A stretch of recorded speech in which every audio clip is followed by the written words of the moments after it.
भारत माता के भारत माता के वंदे मातरम वंदे मातरम वंदे मातरम इंकलाब जिंदाबाद इंकलाब जिंदाबाद।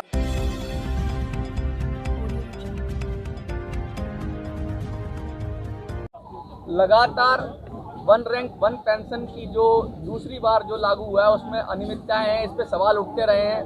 कहा जा रहा है कि जवानों को अनदेखा किया गया है सरकार ने और अफसरों को बहुत ज़्यादा सहूलियत दी गई है, ज़्यादा पेंशन बढ़ाई गई है। उस विषय पे क्या कहना चाहेंगे आप?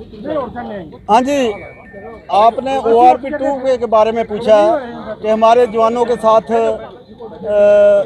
नाइंसाफ़ी हुई है, लेकिन हमारे जवानों के साथ खाली ORP 2 में नहीं नाइंसाफ़ी हुई, हमारे साथ सन 73 से ही बेइंसाफ़ी जो सरकारें पाए, कोई भी हो, कांग्रेस की हो, बीजेपी, हमारे जवानों के साथ शुरू से ही जरा धोखे होते आए हैं। क्योंकि सन 73 में भी हमारी जवानों की पेंशन 70% थी लास्ट पे दौरान, और अधिकारियों की 30% थी, 30%, और वहाँ भी उस टाइम ही एजिटेशन चली थी जैसे अभी चली 15 में, और उस टाइम ही उस एजिटेशन में अधिकारियों ने हमारा ही गला काटा, क्योंकि हमारी पेंशन 70 से कटा के 50 होगी, जो जिनकी 30 ही उनके 30 से बढ़ के 70 होगी। लगातार पूर्व जो सैनिक है उनमें रोष बढ़ता जा रहा है, गुस्सा बढ़ता जा रहा है। कल भी हजारों की संख्या में यहाँ पर जंतर मंतर पे प्रदर्शन हुआ, आज भी सैकड़ों की संख्या में, और ये बढ़ता जाएगा। सरकार डरती नहीं है क्या आप लोगों से? सर, सरकार डरेगी।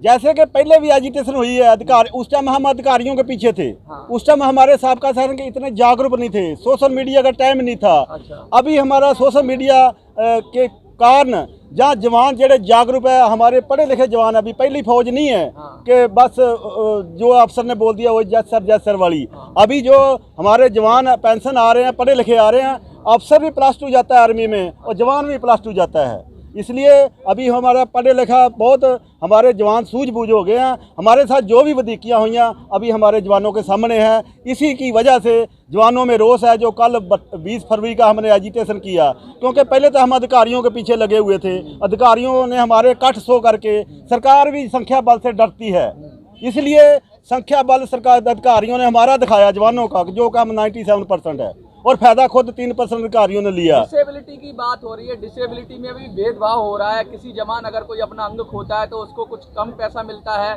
और अगर कोई अफसर उसी को कुछ दिक्कत होती है तो उसको ज़्यादा मिलता है। उस पर भी भेदभाव हो रहा है, उस पर क्या कहेंगे आप? बिल्कुल जी, डिसेबिलिटी में भी हमारे साथ भेदभाव हो रहा है, क्योंकि जब इंसान परमात्मा दुनिया पे आता है, इंसान एक है। अभी यूरोप कंट्रियों में जो डिसेबिलिटी पेंशन बराबर है, डिसेबिलिटी के साथ साथ MSP भी बात करता हूँ, मिलिट्री जरा रिस्क पे है हमारी। हाँ। वो उसमें भी हमारे साथ बहुत डिस्क्रिमिनेशन है, वो भी बराबर होनी चाहिए जैसे यूरोप कंट्रियों में है।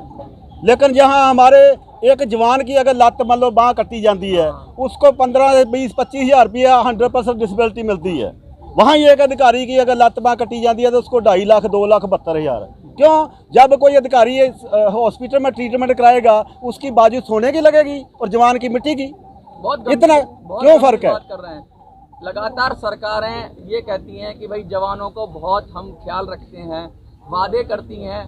क्या वादे लगते हैं आपको? वादे जुमले हो रहे हैं या वादे पूरे हो रहे हैं? सर, वादे जुमले हैं। खाली हमारे प्राइम मिनिस्टर साहब दिवाली पे, होली पे जवानों के साथ लड्डू खिलाते हैं। हाँ। लेकिन जवानों का वेलफेयर किसने देखना है? हमारे प्राइम मिनिस्टर ने देखना है। लेकिन वो अधिकारियों के बकावे में आके हमारे अधिकारियों ने सरकारों को गुमराह करके और अपने कठ दिखा के हमारे और सरकारों से, अभी हमारे कठ जब शुरू हुए हैं, कल 71 के बाद पहली एक एजुटेशन हुई है कि जवानों ने इतना बड़ा जो कठ किया है। अभी सरकार को समझ लेना चाहिए कि अभी अगर जवान संख्या बल से डरती है, सरकार डरती है। अगर जहाँ 1 लाख बंदा कल दिल्ली में पहुँचा है, पूरे देश के कोने कोने से, सौदर साइड से, पांडिचेरी, तमिलनाडु, हिल एरिया से आए हैं लोग, पैदल चल चल के 100 किलोमीटर लोग पहाड़ों से उतर के इधर आए हैं। एक जवान अगर दिल्ली में पहुंच गया, समझ लो उसके पीछे 100 बंदा होता है। मिक्स रिएक्शन ज़्यादातर देखने को मिला है जवानों के अंदर। अभी मोदी सरकार से इतना उनको गुस्सा नहीं है, उन्हें उम्मीद है। कुछ लोगों को गुस्सा है, कुछ लोगों को उम्मीद है। आपको क्या लगता है कि क्या सब एक मत हो पाएंगे या सरकार इनमें भी फिर फूट डाल देगी? देखो जी, गुस्सा जवान में पहली दफ़ा इतना फूटा है जो कल आपने देखा है, पहले नहीं था। ORP 1 में भी हमारे साथ अनजस्टिस हुई, 7वें पे कमीशन में भी हुई।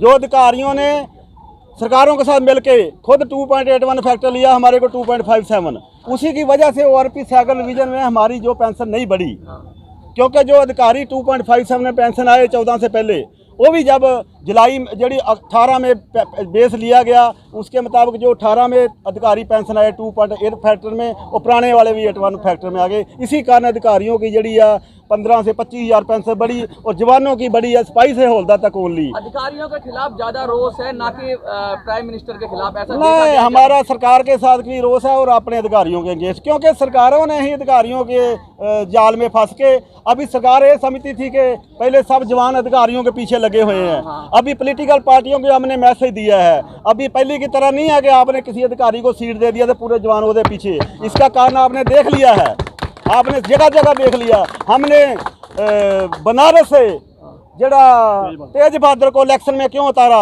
इसलिए उतारा था एक पॉलिटिकल पार्टियों को, अधिकारियों को मैसेज देने के लिए। हम भी वहाँ बनारस में रहे, उसमें उसको तेज बहादुर को उतारा, इसलिए प्राइम मिनिस्टर के अगेंस्ट उतारा था। इसलिए नहीं उतारा था कि हमने वहाँ जाके जीतना है, मोदी जी को हराना है। हमने इसलिए उतारा था कि हम मैसेज देना चाहते हैं पॉलिटिकल पार्टियों को, वो एक जवान भी जड़ा हुआ PM के अगेंस्ट इलेक्शन लड़ सकता है। और दूसरा, हरियाणा में जब इलेक्शन हुई, जिसे भी किसी पार्टी ने अगर किसी अधिकारी को सीट दिया, हमने विरोध किया, क्योंकि अधिकारियों की वजह से हमारे को अपने हक नहीं मिले। हमने वहाँ विरोध किया। जितने भी अधिकारियों ने किसी भी पॉलिटिकल पार्टी से सीट लड़ा, सारों की जमानत जब्त हुई। ज्यादातर सरकार अधिकारियों के कंधे पे बंदूक रखकर जवानों के ऊपर वार करती है, ऐसा देखा जाता है। खुद पीछे छुपी रहती है, अधिकारियों को आगे कर देती है। तो आपका गुस्सा अधिकारियों की तरफ होता है, ना कि सरकार की तरफ? अब आप समझ गए हैं क्या कि सरकार से लड़ना है, ना कि अधिकारियों से? सरकार से भी लड़ना है, अधिकारियों से देने पे हक हमारे को सरकार ने है। लेकिन विश्वासघात हमारे साथ है, हमारे अधिकारियों ने सरकारों के साथ मिली भुगत करके किया है। हम अधिकारियों को, ठीक है, हमारे बच्चे, जवानों के बच्चे, जैसे जवानों के बच्चे अधिकारी बनते हैं फौज में, लेकिन मान लो सिविल में कई हमारे जवान बोलते हैं यार सब अधिकारी जड़े ऐसे नहीं होते, कई सोचते भी हैं, मान लो सोचते हैं, लेकिन आज तक किसी, पाए कितना भी अच्छा अधिकारी हो, पाए हमारा ही बच्चा क्यों ना हो, किसी भी अधिकारी ने ये आवाज़ उठाई है कि जवानों का इक्वल पे फैक्टर होना चाहिए, जवानों की इक्वल MSP होनी चाहिए, इक्वल डिसेबिलिटी पेंशन होई है, तब हम माने कि अधिकारी सब खराब नहीं है, कुछ अच्छे भी हैं। लेकिन आज तक कोई भी अधिकारी जवानों के, ये जो हमारा धरना प्रदर्शन, इसमें आके कह दे पब्लिकली कि मैं जवानों की मांगों का समर्थन करता हूँ, हम अधिकारी को अपने कंधों के ऊपर उठाएंगे। 2024 के लिए क्या संदेश है सरकारों को आपकी तरफ से, जवानों की तरफ से?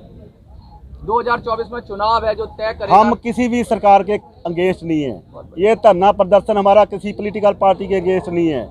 बच्चा रोएगा नहीं तो माँ दूध नहीं देगी। हम रोने आए हैं, अपने हक लेने आए हैं, अपने संवैधानिक तरीके से हक लेने हैं, और बाकी एजिटेशन, पीसफुली एजिटेशन करके हमने हक लेने हैं। संविधान ने हमारे को अधिकार दिए हैं कि हम अपने हक की मंगा वास्ते आप संघर्ष सरकार तक आवाज़ पहुँचा सकते हैं। हमने डिफेंस मिनिस्टर को 11 दफ़ा अपने मेमोरेंडम दे चुके हैं, पहले मीटिंगें भी कर चुके हैं, क्योंकि हमारा संख्या बल नहीं था। पहले हमारे संख्या बल ज़्यादा अधिकारियों के पीछे था, लेकिन अभी हमारे पास संख्या बल भी आ गया है और हमारे साथ पढ़े लिखे लोग भी हैं।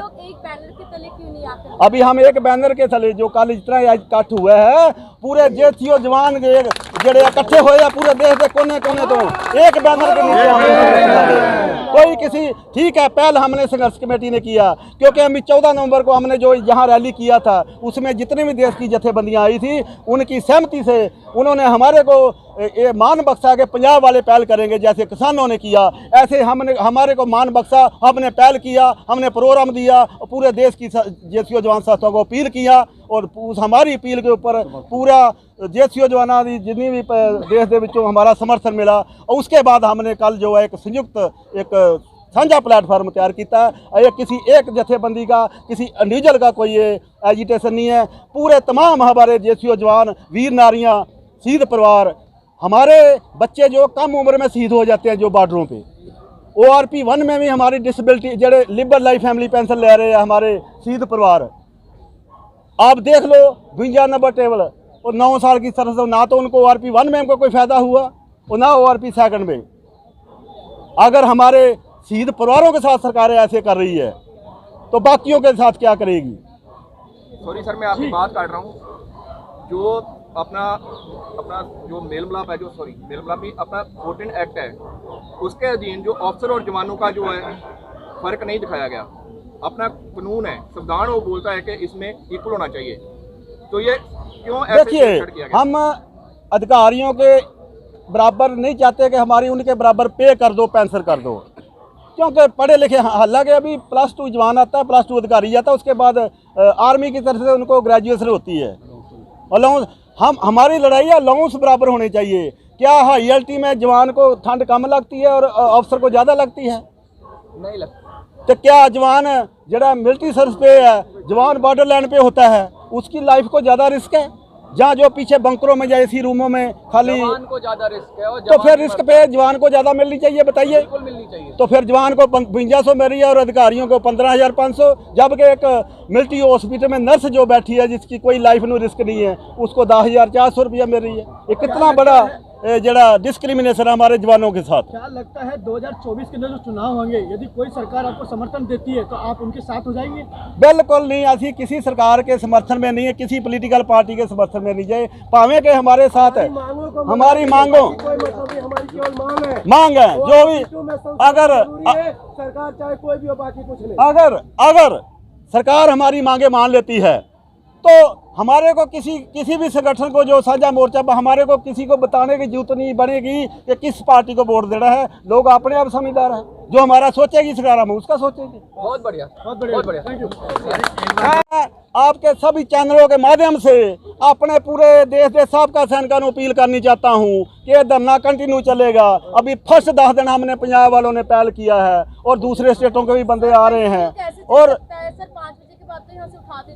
5 बजे के बाद हमारा परमिशन है 9 से 4 बजे तक है। हाई कोर्ट के दिशा निर्देशों के मुताबिक जहाँ पहले जो जितना भी धरना बदल कंटिन्यू होता था, जहाँ टेंट लग जाते थे, वो जो, क्योंकि जहाँ जो आसपास के लोग हैं उनको जो प्रॉब्लम होती थी आवाज़ रात को भी जहाँ पर गाने गुने लग के, तो उन्होंने हाई कोर्ट से जो भी अपील डाला तो उसका हाई कोर्ट ने, लेकिन ये नहीं है कि कोई संवैधानिक तरीके ना अपनी आवाज़ नहीं सरकार तक पहुँचा। हमारा यहाँ यही माध्यम है जहाँ से हम अपनी आवाज़ सरकार तक पहुँचानी है, जो संवैधानिक तरीके नाल हाई कोर्ट दी हदायतों के मुताबिक 9 तो 4 बजे तक ही हमने एजिटेशन करनी है, जहाँ मतलब धरना करना है। बात सुनने के बाद पूरा जो सिट्टा निकल रहा है कि आपका कहने का मतलब यही है कि जो आपके अधिकारियों ने धोखे से सरकार से जो साइन करवाए हैं, जो ORP के 2 के या MSCP के, तो वही सरकार को आप जगाना चाहते, बताना चाहते हैं कि धोखे से ये कार्रवाई करवाई गई, इसका शोध किया जाए और इक्वल किया जाए।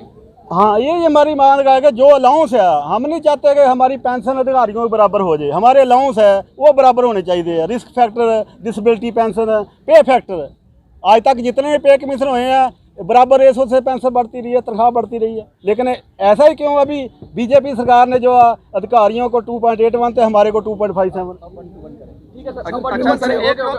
कि मेरे जो प्री मेजर जवान 70% से ज़्यादा प्री मेजर आते हैं, जबकि वो अपना टर्म एंड कंडीशन, जिस टर्म एंड कंडीशन में भर्ती होते हैं 17 साल में साइन करके, उस 17 साल के बाद ही प्री मेजर आते हैं, उनको कोई घर की प्रॉब्लम हो जाती है। जबकि 15-14 से पहले हमारे मोदी प्राइम मिनिस्टर साहब जी ने ये अनाउंस किया था कि मेरे प्री मेजर जवानों को भी पेंशन का हक मिलेगा ORP का, जबकि जुलाई 14 तो पहले वालों को मिला भी, लेकिन जुलाई 14 जो ORP डिवीज़न हुआ उसमें प्री मेजर वालों को आउट रख दिया गया।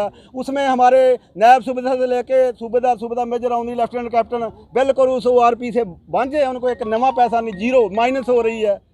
खाली जवान का बड़ा स्पाइस है हौलदार तक, वो भी इसलिए बड़ा है कि जो नए जवान जो MSCP लेके आ रहे हैं, नए जवान, और पुराने जड़े जवान 6 से पहले वाले उनको MSCP का नहीं मिला, तो इसलिए उनकी पेंशन बढ़ गई है। लेकिन अगला जड़ा 24 का ORP 3rd रिवीजन होना है, उसमें हमारे सिपाही से लेकर ऑनरी कैप्टन तक का, सिपाही से सूबेदार मेजर तो आगे आउट हैं, लेकिन सिपाही से हौलदार तक भी आउट हो जाएंगे ORP रिवीजन 3rd ਦੇ ਵਿੱਚ 24 ਦੇ ਵਿੱਚ। इसलिए हमारा जड़ा हम पूरे सैनिक समाज को जागरूक कर रहे हैं कि अपने हकी मंगा वास्ते आओ, हमारा साथ दो, ताकि हम संवैधानिक तरीके नाल सरकारों से अपने जड़े हक ले सकिए। पॉलिटिकल पार्टीज आपके समक्ष आती है और मंच साझा करती, तो आप करने देंगे उन्हें साझा? पॉलिटिकल पार्टी, मैं जवाब देता हूँ, मेरे ऊपर विश्वास है ना आपको। पॉलिटिकल पार्टियाँ आएंगी, बहुत कल भी आए थे, लेकिन जो भी पॉलिटिकल पार्टी हमारी यहाँ समर्थन में आना चाहती है हम मना नहीं करेंगे, लेकिन हम स्टेज साझा नहीं करने देंगे। अच्छा सर, कुल मिला के जो है अफसरों ने JCO और जवानों का इकट्ठ दिखा के उन्होंने अपना फायदा ले लिया है। तो ये सच है सर, बिल्कुल सच है। जैसे आपके बोर्ड पढ़ रहा हूँ सर। हाँ बिल्कुल सच है। बोर्ड देखो हमारे, हमने टेबल दिए हैं, टेबल बना के दिए हैं कि देखो कितना पेंशन बढ़ी है। 2006 में एक जवान की वाइफ की पेंशन 3500 होती थी, एक लेफ्टिनेंट करने की 5880, और अभी उनकी 72,000, हमारे जवान की 11,000। अगर उसी रेशो से बढ़ती तो हमारे जवान की भी जो 35,000 कम से कम पेंशन होनी चाहिए, विडो पेंशन। अभी हमारे जवान तो हमारे जेड़े साबका सैनिक जहाँ शहीद हो जाते हैं, जहाँ जेड़े साबका सैनिक की डेथ हो जाती है, वो तो अपना परिवार पालने के फुल पेंशन जो भी 50% पेंशन मिलती है, जब उसकी डेथ हो जाती है तो उसके परिवार को 1/3 पेंशन। अभी जबकि वो विडो की रिस्पॉन्सिबिलिटी बढ़ जाती है। आदमी जब जीता हो तो कोई ना कोई अलग और भी कोई काम कर लेगा, बच्चे पाल लेगा, बच्चों को पढ़ा लेगा। जब विडो हो जाती है, विडो कैसे 11,000 में अपने बच्चे पालेगी? ठीक है सर, बहुत बहुत शुक्रिया।